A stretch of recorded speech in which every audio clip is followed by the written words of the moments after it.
وَإِذْ نَجَّيْنَاكُمْ مِنْ آلِ فِرْعَوْنَ يَسُومُونَكُمْ سُوءَ الْعَذَابِ يُذَبِّحُونَ أَبْنَاءَكُمْ وَيَسْتَحْيُونَ نِسَاءَكُمْ وَفِي ذَلِكُمْ بَلَاءٌ مِّن رَّبِّكُمْ عَظِيمٌ۔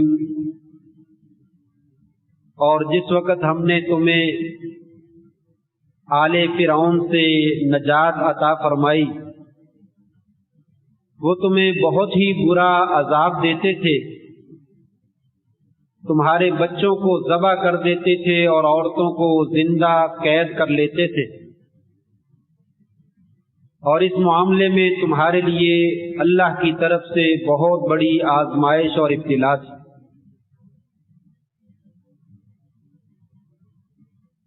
نہایت عزت کے لائق سامعین، تاریخ ہمیں بتلاتی ہے کہ قوموں کی زندگی میں عروج و زوال آتا رہتا ہے۔ کچھ قومیں حاکم ہونے کی حیثیت سے زندگی بسر کرتی ہیں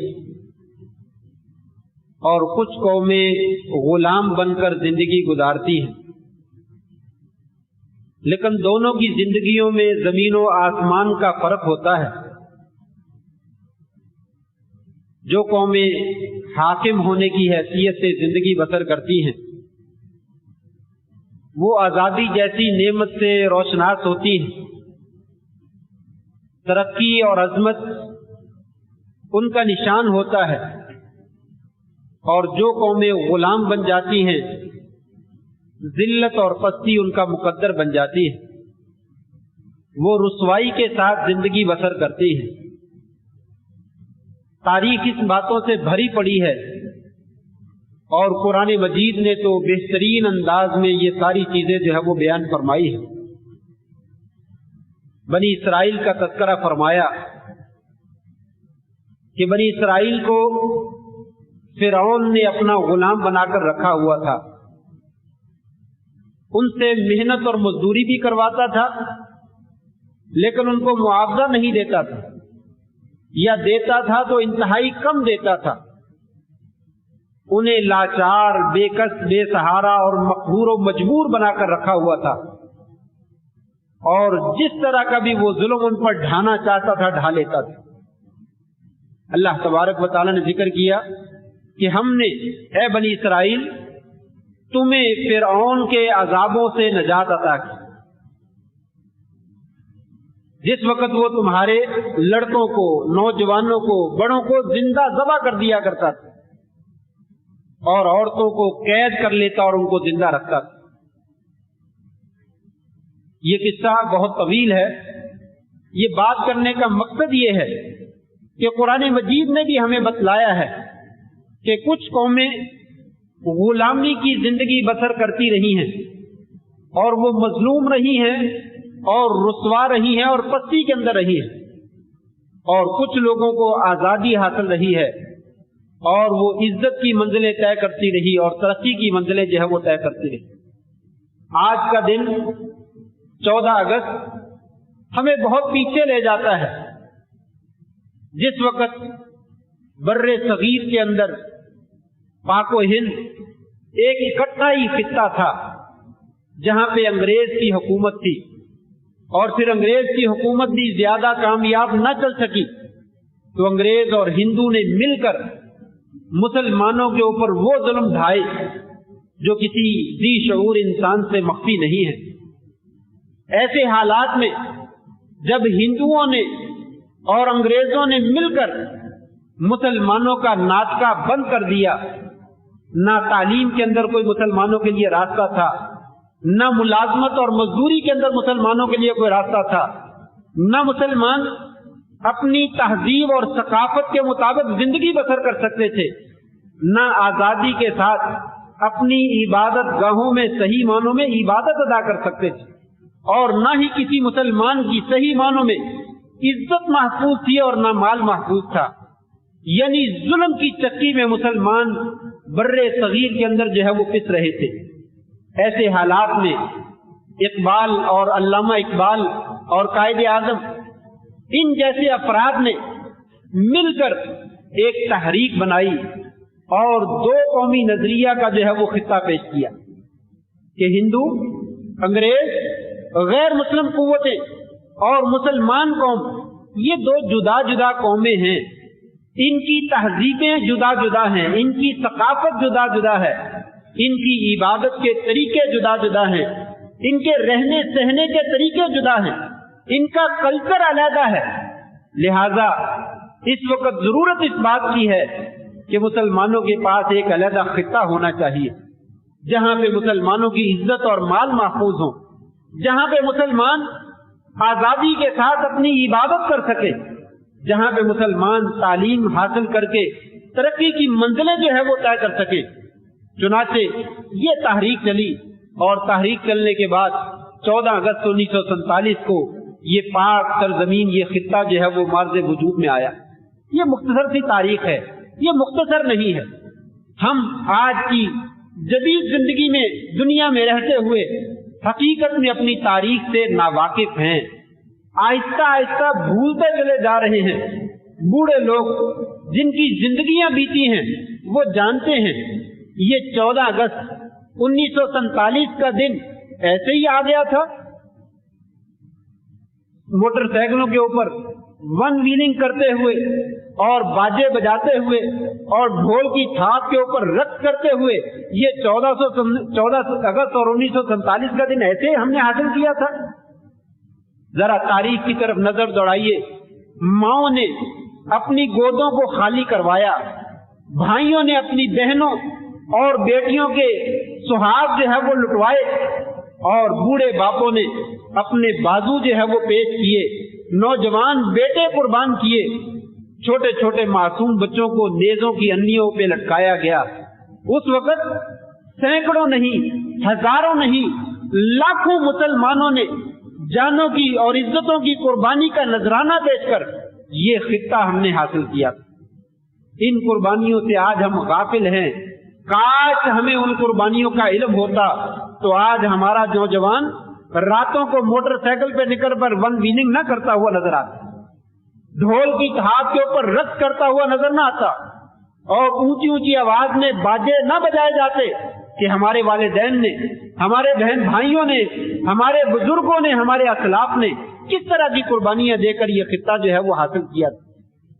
اور یہ خطہ کیوں حاصل کیا تھا؟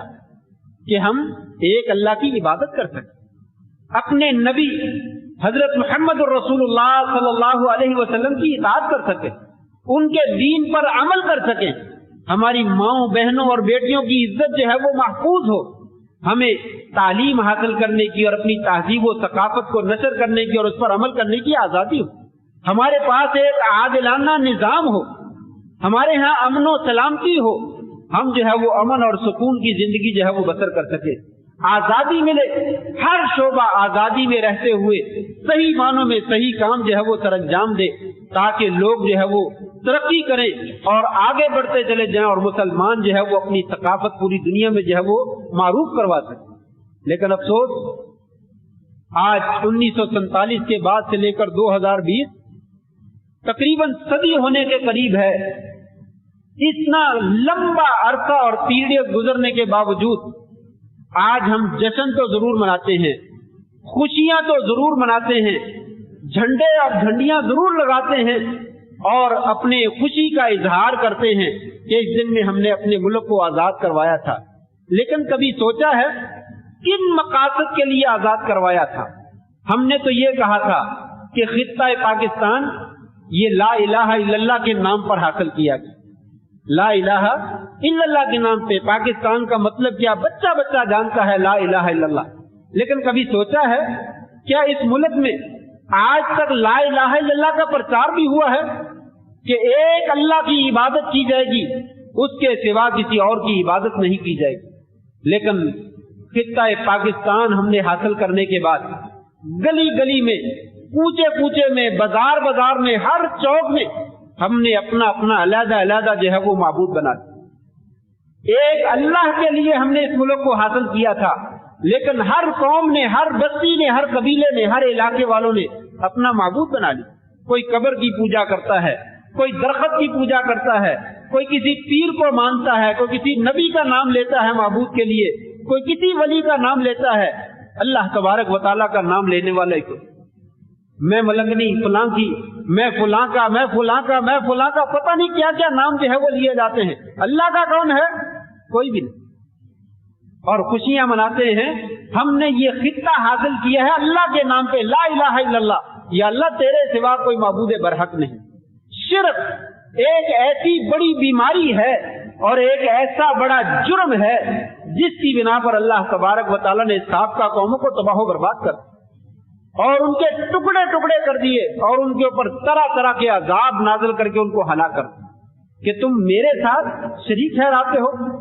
یہ خطہ ہم نے اسی مقصد کے لیے حاصل کیا تھا، لیکن افسوس آج تک ہم وہ مقصد حاصل نہیں کر سکے، بلکہ اس مقصد سے دور ہوتے چلے جا رہے ہیں. ان اللہ لا یغفر ان یشرک بہ ویغفر ما دون ذلک لمن یشاء. لوگوں، اللہ تعالیٰ شرک کو کبھی معاف نہیں کرتا. اللہ تبارک و تعالیٰ شرک کو کبھی معاف نہیں کرتا کہ اللہ کے ساتھ کسی اور کو شریک بنایا جائے، سجدہ ماتھا پیشانی کسی اور کے سامنے ٹیکی جائے، رکوع کسی اور کے سامنے کیا جائے، التجائیں دعائیں حاجتیں کسی اور سے پوری کروائی جائیں، منتیں اور نظر و نیاز کسی اور کے نام پہ دیے جائیں. آج ہمارا سب کچھ جو ہے وہ قبروں کے لیے ہے، مندروں کے لیے ہے، مزاروں کے لیے ہے، فوت شدگان کے لیے ہے، اور اللہ کے لیے کیا ہے؟ کچھ نہیں. اللہ تبارک و تعالیٰ کے لیے کچھ نہیں. یہ بنیادی مقصد تھا، ہم نے اسے فراموش کر دیا. ہم کس چیز کی خوشی مناتے ہیں؟ نمبر 2، دوسرے نمبر پر ہم نے یہ خطہ حاصل کیا تھا اس مقصد کے لیے کہ پیارے نبی حضرت محمد رسول اللہ صلی اللہ علیہ وسلم آپ کی شریعت پر عمل کیا جائے، آپ کی سنت پر عمل کیا جائے، آپ کے دین کو مانا جائے، آپ کی لائی ہوئی ہدایات جو ہے ان کے مطابق جو ہے وہ زندگی بسر کی جائے، آپ کا نام ادب سے لیا جائے، احترام سے لیا جائے. لیکن ہم نے کیا کیا؟ توہین رسالت اس ملک میں جس قدر ہوتی ہے وہ کسی میں ہوتی نہیں. ختم نبوت کا انکار اس ملک میں جس قدر ہوتا ہے وہ کسی میں ہوتا نہیں. نئے نئے نبوت کے دعوے کرنے والے اٹھتے ہیں اور آپ کی ختم نبوت میں بھی ڈاکہ ڈالتے ہیں، بلکہ آپ کی اور آپ کے اصحاب کی جو توہین کی جاتی ہے شاید وہ دنیا میں کسی اور جگہ پہ نہیں کی جاتی. یہ خطہ انہی مقاصد کے لیے حاصل کیا گیا تھا کہ یہاں پہ آپ صلی اللہ علیہ وسلم کی نبوت پہ ڈاکے ڈالے جائیں گے، آپ وسلم کی شریعت کا مذاق اڑایا جائے گا، آپ کے دین کا مذاق اڑایا جائے گا. اس مقصد کے لیے ہم نے یہ خطہ حاصل کیا تھا. اسی کے اوپر آج خوشی منائی جاتی ہے. آج اسی کے اوپر ہم آزادی کو اپنا تصور سمجھتے کہ ہم نے آزادی حاصل کر لی. نمبر 3، تیسرے نمبر پر ہم نے یہ سمجھا تھا کہ علامہ اقبال اور قائد اعظم کا پاکستان کیسا ہوگا جہاں پہ اسلامی تہذیب ہوگی، اسلامی ثقافت ہوگی، ہمارا اپنا کلچر ہوگا، ہمارا اپنا رہن سہن ہوگا. لیکن آج بڑے بڑے مسلمان ان کے گھروں میں جا کر دیکھ لو، ان کے گھروں کا سارا کلچر وہ انگریز کا ہے، رہن سہن سارا ان کا ہے، اور جو باقی رسومات ہیں وہ ہماری ہندوانہ ہے. ہندوانہ رسوم کو اور رواج کو آج تک ہم ترک نہیں کر سکے. کس چیز کے اوپر ہم آزادی مناتے ہیں؟ کس چیز کے اوپر ہم خوشی کا اظہار کرتے ہیں؟ آج کس چیز کے اوپر ہم جشن جو ہے وہ مناتے ہیں کہ ہم نے ہندوؤں سے تو آزادی حاصل کر لی، انگریزوں سے تو آزادی حاصل کر لی، لیکن ان کا سارا کلچر اور ان کی ساری تہذیب اور ان کا سارا رہن سہن اپنے آپ کو اپنے گھروں میں اور اپنے بچوں کو جو ہے وہ دے دیا ہے. کیا کل قیامت کے دن اللہ تبارک و تعالی ہم سے نہیں پوچھے گا؟ کیا دنیا میں اللہ تبارک و تعالی ہمیں ایسے ہی آزادی سے، سکون سے، خوشی سے زندگی بسر کرنے کی اجازت دے دیں گے؟ یہ ہم نے کبھی سوچا نہیں ہے. اس پہ غور کرنے کی ضرورت ہے. چوتھے نمبر پر ہم نے یہ خطہ حاصل کیا تھا، یہاں پہ عدل ہوگا، یہاں پہ مظلوم کو اس کا حق دیا جائے گا، کمزور کو اس کا حق جو ہے وہ دلایا جائے گا، کوئی طاقتور کسی پر ظلم نہیں کر سکے گا. لیکن افسوس کہ تب سے پاکستان بنا ہے حالات بگڑتے ہی چلے جا رہے ہیں، بلکہ اسی ملک میں خاص طور پہ ہمیں نظر آتا ہے جس کی لاٹھی اس کی بھینس، جو جی چاہتا ہے بڑا آدمی کمزور کے اوپر جیسا ظلم کرنا چاہتا ہے کر لیتا ہے. کوئی کسی کو پوچھنے والا نہیں، مظلوم کی، کمزور کی داد رسی کرنے والا کسی جگہ پہ ہمیں کوئی نظر نہیں آتا. آپ صلی اللہ علیہ وسلم کے حلف الفضول والے معاہدے کرنے والے کوئی قوم، کوئی ٹیم، کوئی کمیٹی، کوئی گروہ، کوئی جماعت ہمیں نظر نہیں آتی ہے کہ غریبوں کے لیے کھڑی ہو. कमजोरों के लिए खड़ी हो कि आपके हुकूक जो है वो हम दिलवाते हैं।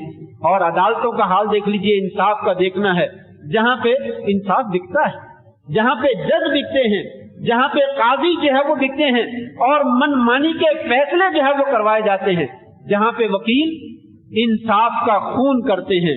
तालीम हासिल की है इल्ला माशाअल्लाह, मैं सबका नाम नहीं लेता, इल्ला माशाअल्लाह जिनको अल्लाह ने तौफीक दे रखी है वो आज भी कुछ न कुछ करने की कोशिश करते हैं।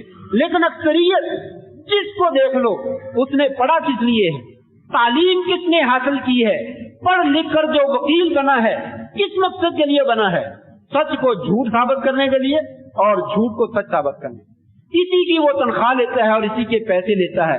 ये खित्ता इसी मकसद के लिए हासिल किया कर। आज हमारी मईशत, हमारी इक्तिसादियात वो कहाँ पे है, जहाँ पे हमने ये खित्ता हासिल किया था कि ये हमारा मुल्क होगा और हम यहाँ पे बैठकर आजादी से काम करेंगे, मेहनत करेंगे, मजदूरी करेंगे, हर किसी को रोजगार मिलेगा, हर आदमी हलाल की कमाई कमाएगा।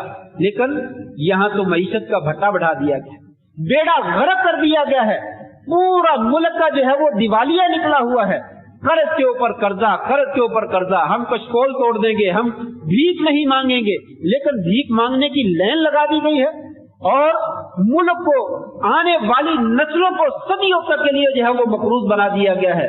और हमारी मईशत का कोई नाम लेने वाला जो है वो नहीं है कि ये किस जानब जो है वो गिरने वाली है। चीजें इतनी महंगी हैं कि गरीब आदमी की दस्तरस से बहुत दूर हो चुकी हैं और गरीब आदमी का चूल्हा बुझता हुआ नहीं बल्कि जलता हुआ नजर ही नहीं आता है कि ये जलेगा भी कि नहीं जलेगा। क्या इसी मकसद के लिए हमने ये मुल्क हासिल किया था? यहाँ पे हमने ये मुल्क हासिल किया था कि आजादी होगी, किसको? मीडिया को, जिसके खिलाफ वो बोलना चाहे बोले, जो बोलना चाहे बोले, कोई उसे पूछने वाला नहीं होगा। मीडिया बोले और दूसरी जगहों पे ऐलान हो, अगर खिलाफ बोलना है इस्लाम के खिलाफ उठकर बोलो, जितना बोल सकते हो बोलो, तुम्हें कोई रोकने वाला नहीं होगा। ये आजादी हमने हासिल की थी, इसी मकसद के लिए ये मुल्क लिया था कि किसी के खिलाफ नहीं बोलना। आपने ईसाइयत के खिलाफ नहीं बोलना, यहूदियत के खिलाफ नहीं बोलना, हिंदुओं के खिलाफ नहीं बोलना, फुला के खिलाफ नहीं बोलना, लेकिन बोलना किसके खिलाफ है? इस्लाम के खिलाफ बोलो, मुसलमानों के खिलाफ बोलो, नबी के खिलाफ बोलो, शरीयत के खिलाफ बोलो, आपको कोई पूछने वाला नहीं। ये आजादी थी। आज हमारा मीडिया क्या करता है?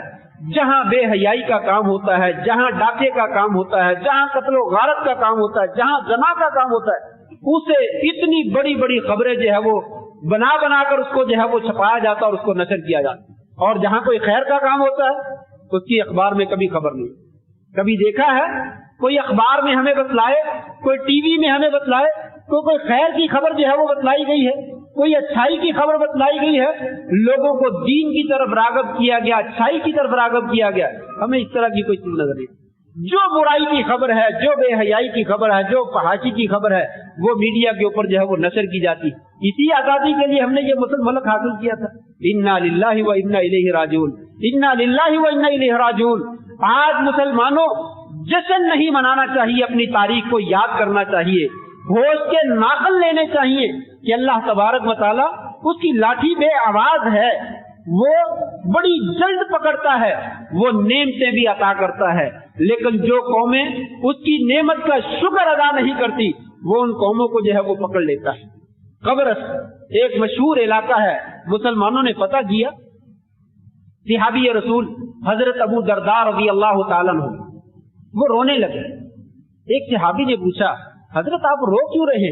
आज तो खुशी का दिन है, हमने ये इलाका, ये मुल्क जो है ये फतह कर लिया है।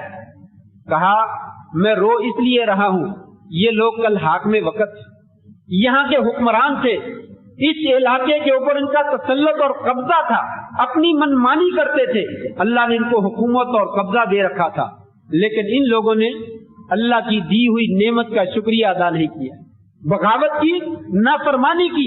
आज अल्लाह ने उनको हमारा महकूम बना दिया, जलील कर दिया और ये इलाका हमारे कब्जे में आ गया। मुझे रोना इस बात से आ रहा है कि अगर आज हमने भी नाफरमानी की, अल्लाह की नेमत का शुक्रिया अदा न किया, तो अल्लाह तबारक व तआला मुमकिन है इसी तरह हमको भी जलील कर दे और इस इलाके से हमें निकाल दे और हमें गुलाम और महकूम बनाकर पेश कर।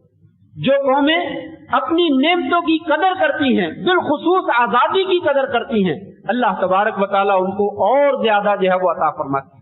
वलो अन्ना अहलल कुरा आमनु वत्तक़ू लफतहना अलैहिम बरकातिन मिनस समा, अगर बस्तियों वाले इलाकों वाले अगर ये लोग ईमान ले आए, अल्लाह पर ईमान ले आए, उसके रसूल पर ईमान ले आए और ये तकवा इख्तियार करे, परहेजगारी इख्तियार करे, हम आसमान से रहमत के दरवाजे खोलते, हम मूसलाधार बारिश से बरसा दे अपने खजानों की, अगर ये ईमान ले। लेकिन अगर ये ईमान नहीं लाते हैं, बगावत करते हैं, नाफरमानी करते हैं, तो फिर याद रखें हमारी पकड़ भी बड़ी सख्त है। नबी करीम सल्लल्लाहु अलैहि वसल्लम ने एक मशहूर हदीस सुनन इब्ने माजा के अंदर मौजूद है, बड़ी बेहतरीन और सख्त बातें जो है वो इरशाद फरमाई हैं। फरमाया, लोगों कोई कौम लम तज़हरिल फाहिशतु फी कौमिन हत्ता युअलिनु बिहा इल्ला फशा फीहिम अत्ताऊन वल औजा अल्लती लम तकुन मदद फी अस्लाफिहिम अल्लज़ीना मदऊ। जिस कौम में बेहयाई, फहाशी और यानी के काम एलानिया सरंजाम देने शुरू कर दिए जाएं, उस कौम में अल्लाह तबारक व तआला ऐसी ऐसी बीमारियां पैदा कर देते हैं जो पहली कौमों में कभी सुनी भी नहीं, पहली कौमों ने किसी ने जाना ही नहीं ये भी बीमारी होती। आज ऐसा नहीं है कि इंसान बीमार है और 20 टेस्ट करवा चुका है लेकिन पता ही नहीं चलता ये बीमारी है। कितने ही मरीज हमारे अपने घरों में मौजूद हैं, फला मरीज फला मरीज फला मरीज, उसके इतने टेस्ट हो गए, फला जगह से भी करवाया, फला जगह से भी करवाया, लेकिन अभी तक पता ही नहीं चलता कि बीमारी है क्या। जब किसी कौम में बेहयाई आम हो जाए तो उस वक्त अल्लाह तबारक व तआला उस कौम में ऐसी बीमारियां पैदा कर देते हैं जो साबका कौमों ने कभी उनका नाम भी नहीं सुना था, उसका तसव्वुर भी नहीं देखा था। नंबर 2, वलम यनकुसुल मिकियाल वल मीज़ान इल्ला उखिदू बिस्सिनीन व शिद्दतिल मऊना व जौर सुल्तान अलैहिम। जो कौम माप तोल में डंडी मारना शुरू कर देती है, कम तोलना शुरू कर देती है, बेईमानी करती है, फराड करती है, धोखा करती है, लम यनकुसुल मिकियाल वल मीज़ान इल्ला उखिदू बिस्सिनीन, अल्लाह ताला कहत साली में गिरफ्तार कर ले, व शिद्दतिल मऊना, जिंदगी गुजरान जो है वो तंग कर देते हैं, व जौर सुल्तान अलैहिम, और जालिम हुक्मरान उनके सरों पे मुसल्लत कर दिए जाते हैं। जो कौन डंडी मारना शुरू कर दे, अब डंडी कौन नहीं मारता, यहूदी मारते हैं, ईसाई मारते हैं, दुआएं तो हम बड़ी करते हैं, या अल्लाह यहूदियों को तबाह कर दे, ईसाइयों को तबाह कर दे, या अल्लाह हमें इज्जत अता फरमा, लेकिन कभी देखा इज्जत किस चीज से मिलती है? दूध में मिलावट कौन करता है, मिर्चों में मिलावट कौन करता है, खाने पीने की अशिया के अंदर जो है वो जहरों की मिलावट जो है वो कौन करता है? चंद टगों की खातर, चंद पैसों की खातर इंसान अपने मुसलमान भाइयों के पेटों को काटता है, उनकी गर्दनों को काटता है और फिर समझता है कि जिसने आजादी मनाना मेरा ही हक है, झंडे लगाना जो है वो मेरा ही हक है, खुशियां मनाना मेरा हक है। आपने फरमाया जब कौमों के ऐसे हालात पैदा हो जाएं, अल्लाह ताला जालिम हुक्मरान मुसल्लत कर देते हैं, जिंदगी तंग कर दी जाती है और कहत साली उनके ऊपर जो है वो नाज़िल कर दी जाती है। और तीसरे नंबर पे आपने फरमाया वलम यमनऊ ज़कात अम्वालिहिम इल्ला मुनिउल क़त्र मिनस समा वलौलल बहाइम लम यमतरू। जो कौम ज़कात देना बंद कर देती है, अपने माल में से गरीबों का हक निकालना बंद कर देती है, अल्लाह तबारक व तआला आसमान से रहमत का पानी जो है वो बंद कर देता है। अगर जमीन पे जानवर ना हो तो जमीन के ऊपर एक कतरा भी पानी का न बरसाए। आज हम देखते नहीं हैं कि जब हमारी फसल पकने का बिल्कुल वक्त होता है उस वक्त बारिशें मूसलाधार शुरू हो जाती है। जिस वक्त हमारी जो है वो फसल की जरूरत होती है बारिशों की, बारिश जो है वो नाम का भी हमें नहीं मिलती, बादल देखने को भी नहीं मिलते, कौमें तरस जाती हैं कि कहीं से बादल आए। क्या ये हमारे गुनाहों का वबाल नहीं है? इस चीज के ऊपर हम आजादी मनाते हैं। चौथे नंबर पर आपने फरमाया था वमा लम तहकुम अइम्मतुहुम बिकिताबिल्लाह वलम यनकुदू अहदल्लाहि व अहद रसूलिही इल्ला सल्लल्लाहु अलैहिम अदुव्वन मिन गैरिही। और जो कौमें अल्लाह के साथ और रसूल के साथ किए हुए अहदों को तोड़ देती हैं, अल्लाह तबारक व तआला बाहर के दुश्मनों को उनके ऊपर मुसल्लत कर देते। क्या ये हदीस के 4 टुकड़े हमारे ऊपर पूरे के पूरे फिट नहीं आते?